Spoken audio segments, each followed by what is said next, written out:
All right, because of the snow, we have a pre-recorded lecture today, just in case things go terribly, terribly wrong. So we'll finish up syntax, and then starting with next class, we'll move on to semantics. And this is going one step further today and putting everything together to make sentences like, I think that Tom is smart. And putting sentences inside of sentences or clauses inside of clauses. So we'll learn about complementizers. These are things that introduce new clauses, and we'll be able to draw multi-clause sentences now. So there's only a few that you need to learn in this course, and we can take a look at some of these example sentences here. So I know if you are watching me. Basically, what you're saying is I know something.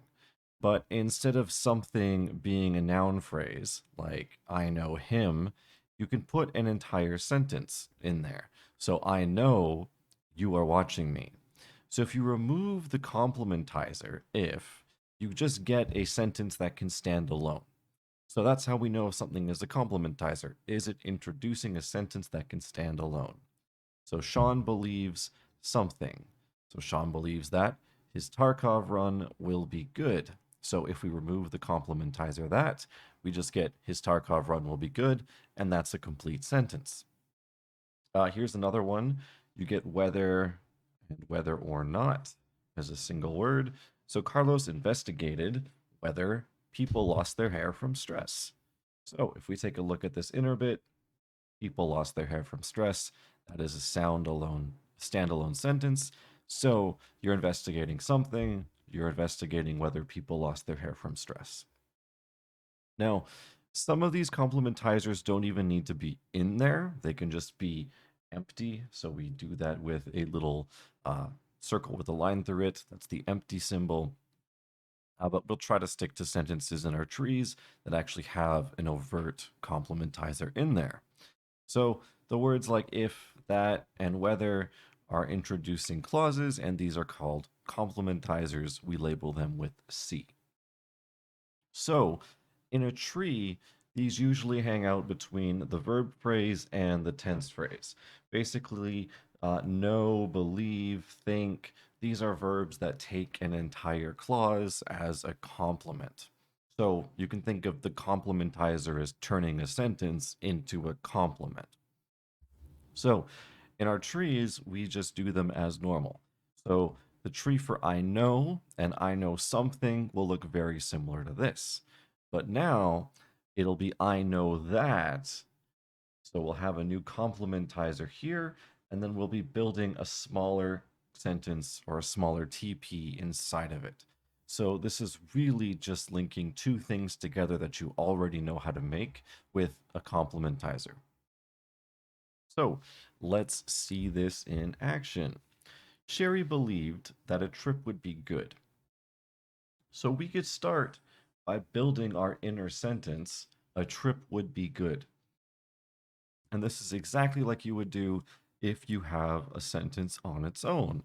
It has a subject, it has a predicate, and it has our tense. In this case, it's a modal. So when I say Sherry believed that a trip would be good, I'm basically making a new sentence at the beginning. Sherry is a subject, and believed that a trip would be good is our predicate. So when we introduce our verb here, we're now going to take the complement being a complementizer phrase. So we're taking that whole clause as the complement of believe. So Sherry believed something. Sherry believed that a trip would be good. And we have our new category here, that, which is going to introduce our new TP. So that is a C, it's a complementizer, and it builds up into a complementizer phrase. So that's really all there is to it. The majority of the work learning this is really just some more practice. So why don't you try drawing these three sentences? Pause the video and then see if you can get them. I will show the solutions right now. 3 is a really strong sentence for pushing these complementizers into your brain. So the first one, I will know whether you did it. Let's add a new page and start drawing this. So I will know whether you did it. So I'll start like normal, just labeling all the categories of these. So pro, will be under T because it's a modal. No is a verb. You did it is going to be a new sentence. So whether is introducing it as a complementizer. We have a pronoun, a verb, and a pronoun. So we can do just as we did before. The thing about you did it is that it's going to be a new sentence, so it also needs some tense at some point. So uh, I will know something is going to be our main clause. So that's going to take a noun phrase subject, which is our pronoun I. It's going to take a verb phrase predicate. So this will link know to the verb phrase. All complementizers need their own phrase, so that's going to have to go to a CP, and no is taking that complementizer phrase as its complement. Now I have this sentence inside, you did it, so why don't I just construct this sentence on its own? So I know that we're going to have the verb phrase did taking it as the complement.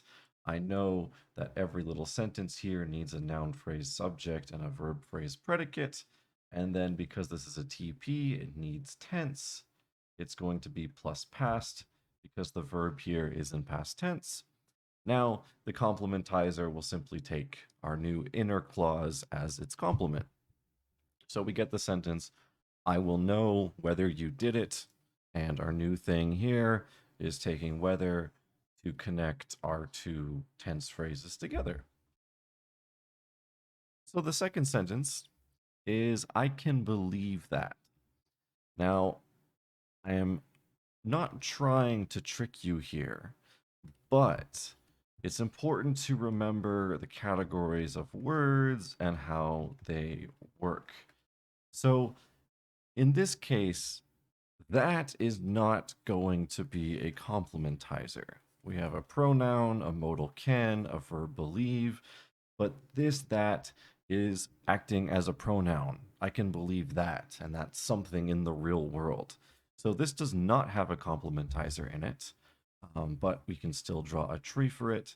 This is a simple tree as normal. So the noun phrase subject I, we get a verb phrase predicate taking believe, and that is a pronoun building up to a noun phrase, and that is what you're believing. So it's the complement of believe. So it's only going to be a complementizer if you have a tense phrase that follows it. But this does not have a tense phrase that follows it, so we're just looking at the pronoun that in this case. Finally, the last sentence is Steve knows that Mary knows that I know. So we have a few things here that we have to draw, a few CPs. So Steve knows that Mary knows that I know. So we could ask ourselves, like, how many clauses do we have in here? We have our main one, Steve knows that Mary knows that I know. So this is the full sentence. But we have an inner sentence too, Mary knows that I know. And we also have a last inner clause, I know. So we're going to end up having two complementizers in here. So Steve is going to be a noun, knows is a verb. Mary is a noun, knows is a verb. I is a pronoun, and know is a verb. So let's take a look at this. We have our first TP. It needs the noun phrase as a subject, so that'll be Steve. This is going to be minus past because know is present tense here. So this is going to need a verb phrase. It's going to take know as the verb phrase, and we're taking another sentence as a complement. So this will be a complementizer phrase that connects to that. Now we can do the same thing.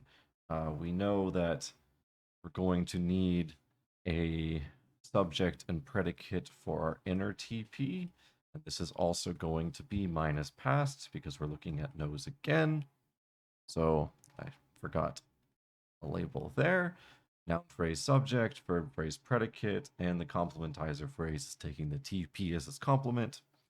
Now, knows something. So same idea here. This is going to be a CP, and the verb phrase takes that I know as a complement.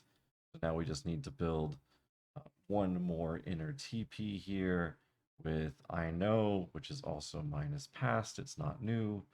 I is the subject, know is the predicate, and the complementizer is going to take the TP as a complement. So here we just have two CPs that are taking smaller clauses as their complements. So it's just a matter of repeating the same process over and over and over. Steve knows if Mary knows whether I know. Steve knows that Mary knows if I know. We could use any of our other complementizers there. The sentence might sound a little weird, but that's the process for structure. So if you didn't understand this one, I recommend taking a couple more shots at it over the next few days, because if you can get this one, you'll be able to do most sentences with CPs in them. Now, we'll try to avoid these in trees on tests and assignments, but you may see these in practice questions.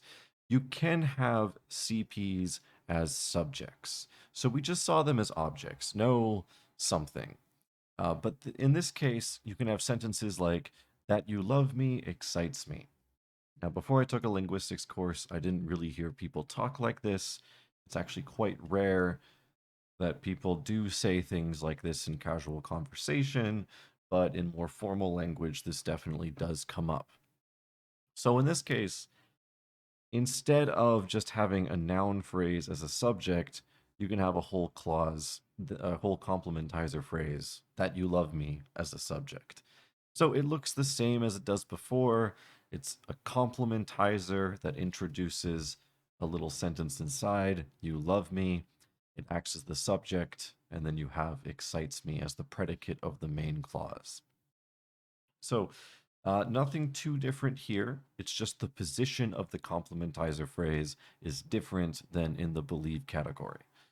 But if you take a look at what we're doing here, we're still doing the same thing. The complement is taking a complementizer is taking a tense phrase as its complement. And our big TP is still going to need a tense, and it's still going to need a predicate. So we'll try to avoid these ones because they're kind of awkward English or formal English, but you should be able to understand how this works and what this looks like. And if you can understand this, again, you'll be able to strengthen your understanding of CPs so much more. So that's it for complementizers and tree drawing. Now I want to distinguish between two big categories in syntax, so complements and adjuncts. We've been calling these complements and modifiers. Adjuncts are just optional phrases that we can use to modify others. We can remove adjuncts and everything is still the same in terms of grammaticality.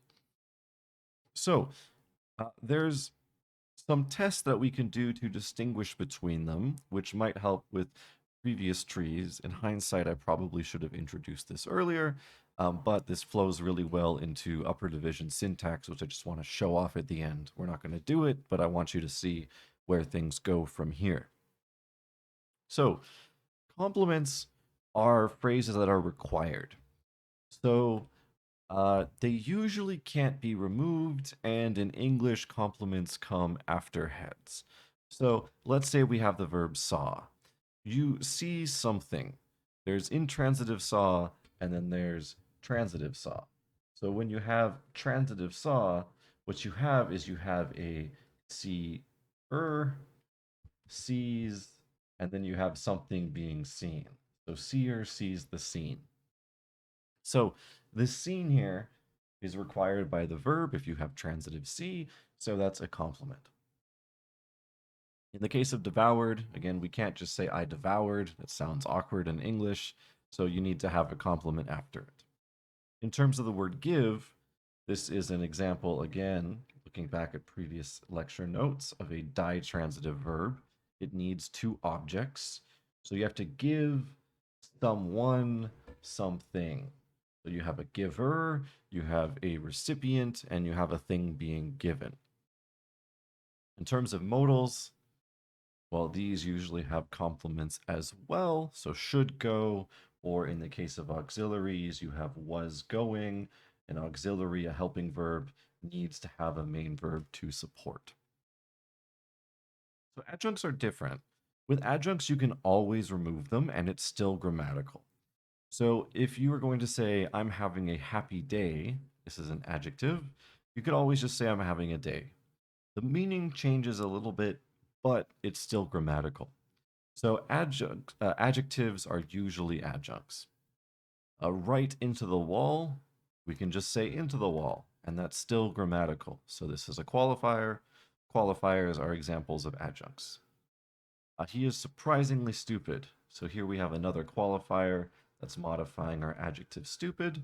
So we can remove that. It changes the meaning, but it's still grammatical. He was surprisingly stupid. He was stupid. Adverbs are going to be another example of adjuncts in most cases. So ate a cake quickly versus I ate a cake. Meaning changes, but if we remove it, the sentence is still grammatical. So those are complements and adjuncts, and we have some tests to figure out if something is a complement or an adjunct. So what's nice is that if you have a complement and an adjunct, in English, the complement is always closer to the head than adjuncts, meaning they're more left in the phrase. So we have two phrases right here. Saw a dog last night. Now, if we say saw a dog last night, this is grammatical.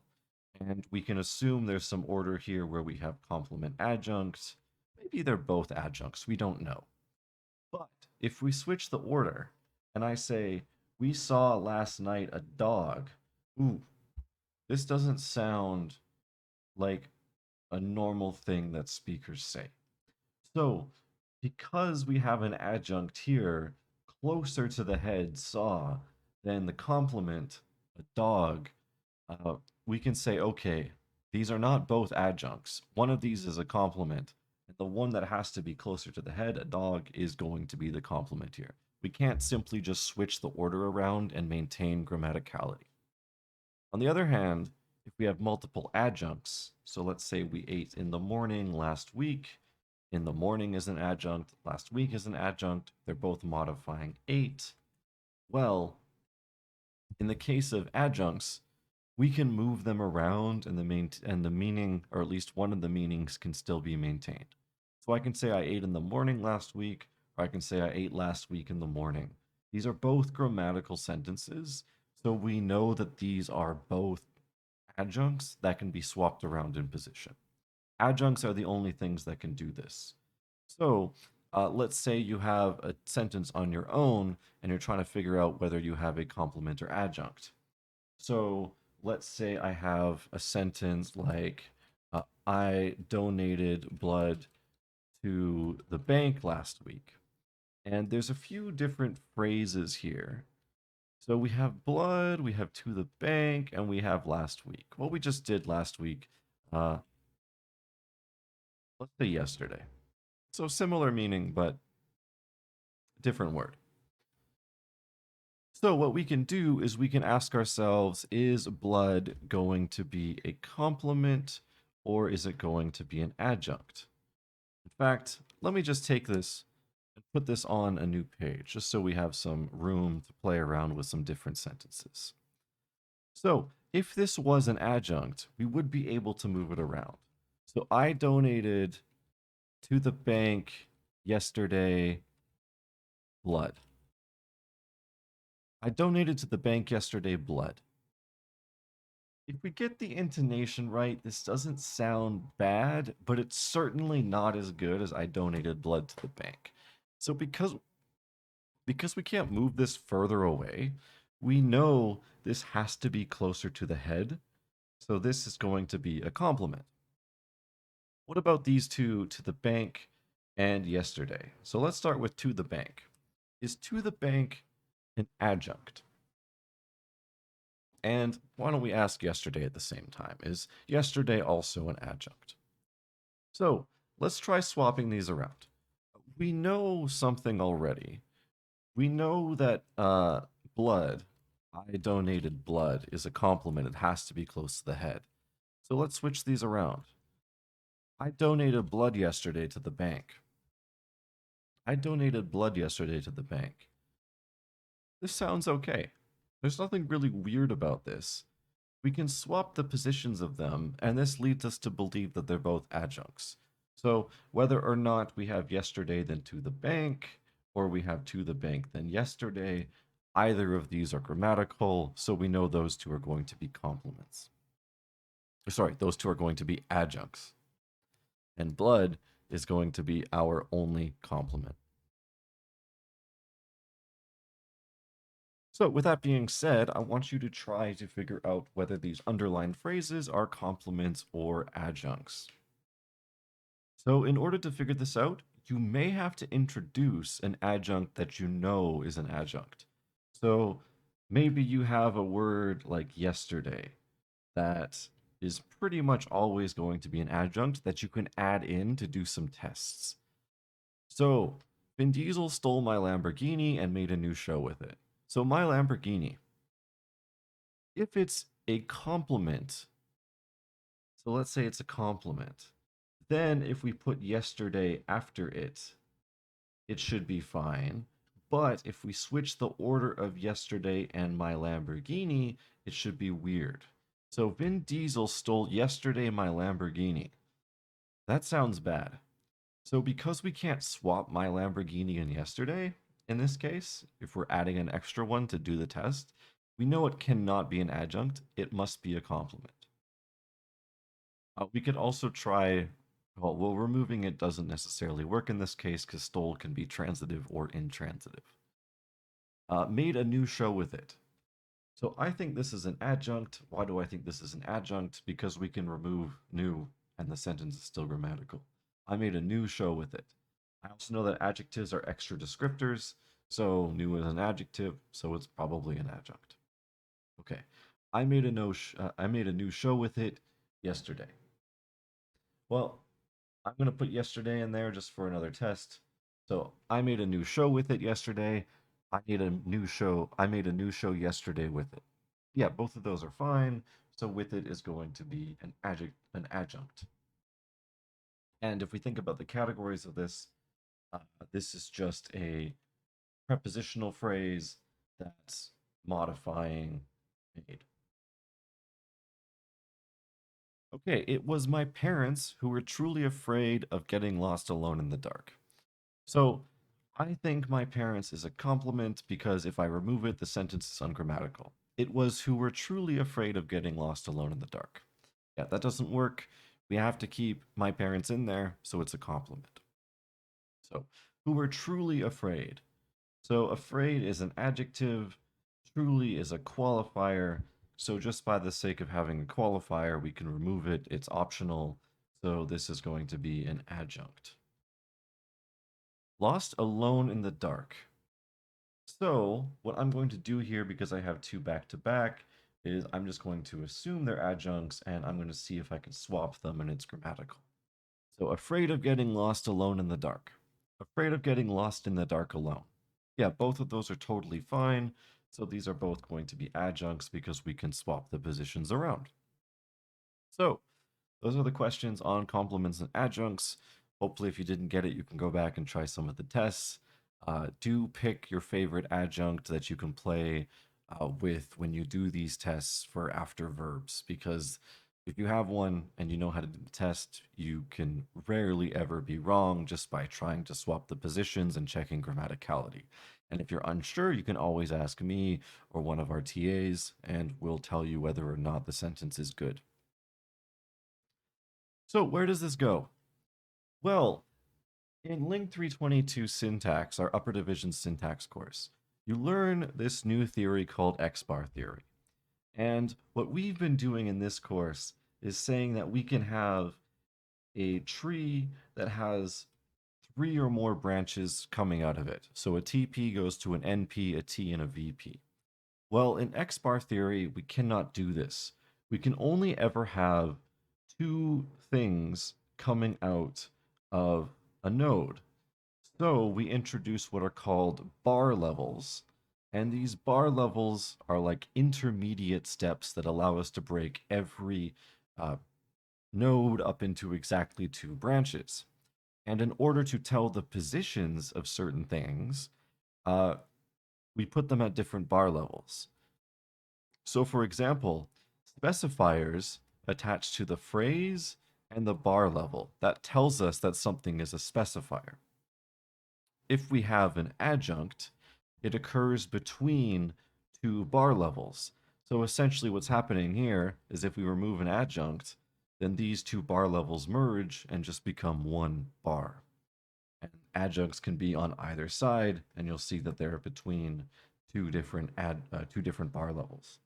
And for finally complements, a complement is always going to be beside the head and below a bar level. So this is where optional things are removed. So we have a tree for the new Book of Worms here. So if we were to draw this in our system, we would have NP, which is a D, which is the. We'd have an adjective phrase, new, and then we'd have a noun phrase that has a noun book, and we'd have a prepositional phrase describing that noun, which is of worms. So for us, this isn't terrible, but X-bar theory wouldn't allow us to do this bit, the new Book of Worms. It would also add in some new information. For example, new is an adjunct. So in our tree, we see that the adjective phrase is between two bar levels. So that tells us it's optional. And in the case of worms, well, in of worms, this prepositional phrase is a complement. So you can't say, uh, or it changes the meaning completely if we say the new book of worms in the kitchen or the new book in the kitchen of worms. If we say in the kitchen of worms, we're talking about a kitchen full of worms, no longer a book of worms. So in this case, the prepositional phrase is being attached beside the head and below the bar level. In some offerings of Link 220, they actually teach X-bar theory instead of the trees that we've been doing. However, those courses don't talk about adjectives, adverbs, extra bits of information. So I wanted to give you some more time to master the fundamentals, play around with modifiers, and learn how to draw trees for interesting sentences rather than get muddled up in all of this. What is an adjunct? What is a complement? What are the bar levels? And so on. So if you are interested in this, you will learn X-bar theory from scratch in Link 322 and motivate reasons for why you need it. So that's it for this lecture. Hopefully you had a good time at home and the snow isn't trapping you in. If you have any questions, as always, Discord, email, wherever you can access us. We're really happy to help with this. And you'll get some practice in tutorial this week for CPs, complements, and adjuncts.